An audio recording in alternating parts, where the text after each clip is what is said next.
Bowling fielding এ দুর্দান্ত সাকিব আল হাসান, স্বীকার করেছেন জোড়া উইকেটও।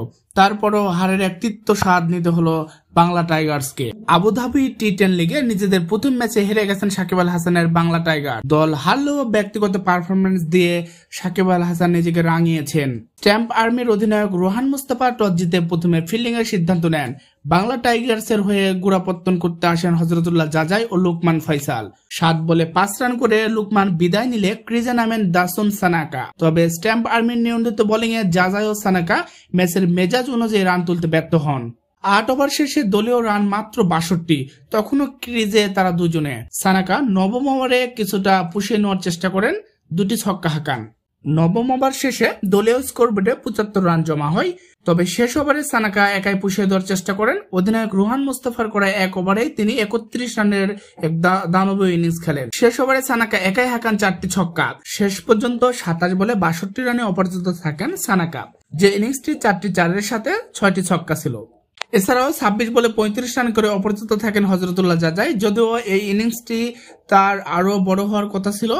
বল অনুযায়ী নির্ধারিত 10 ওভার শেষে 1 উইকেট হারিয়ে বাংলা টাইগার্সের সংগ্রহ দ্বারা 106 রান। 107 রানের টার্গেটে ব্যাট করতে নেমে স্ট্যাম্প আর্মি শুরুটা দারুণ করেন।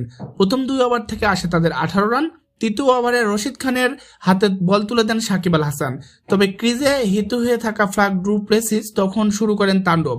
নিজের প্রথম ওভারে 15 রান দিয়ে ফেলেন রশিদ খান। দলের হাল ধরতে পরের ওভারেই সাকিব আল হাসান তুলে নেন বল, তাতেই বাজিমাত। সাজঘরে ফেরান ভয়ঙ্কর হয়ে ওঠা ফ্লাক ডু প্লেসিসকে। রান নিয়ন্ত্রণে বাকি বোলাররা ছিলেন ব্যর্থ। সাকিব একাই নিজের হাতে তুলে নেন দায়িত্ব। নিজেই 6ষ্ঠ ওভারে এসে খরচ করেন মাত্র 8 রান, স্বীকার করেন রোহান মুস্তাফার উইকেটও। 2 ওভার শেষে জোড়া উইকেট নামের পাশে লেখেন সাকিব। মাত্র 15 রান খরচায় নেন 2 উইকেট। রশিদ খান 2 ওভার বল করে 25 রান দেন এবং রশিদ খান বল করার সময় সাকিব আল হাসান একটু দুর্দান্ত এক রান আউট করেছেন। ফাক ডুপ্লেসি 14 বলে 29 ও আন্দ্রেস গুস 13 বলে 24 রান করে বিদায় নিলে দলের হাল ধরেন ক্লার্ক টেলর ও করিম জান্নাত। শেষ পর্যন্ত 3 বল ও 6 উইকেট হাতে রেখেই নিশ্চিত হয়ে যায় স্ট্যাম্প আর্মির জয়। করিম জান্নাত 6 মেরে দলকে জয়ের বন্দরে পৌঁছে দেন। বাংলাদেশ ক্রিকেট ও গ্লোবাল ক্রিকেটের সকল আপডেট পেতে আপনার সময় ইউটিউব চ্যানেল এবং আমাদের ফেসবুক পেজটি ফলো করুন। ধন্যবাদ সবাইকে।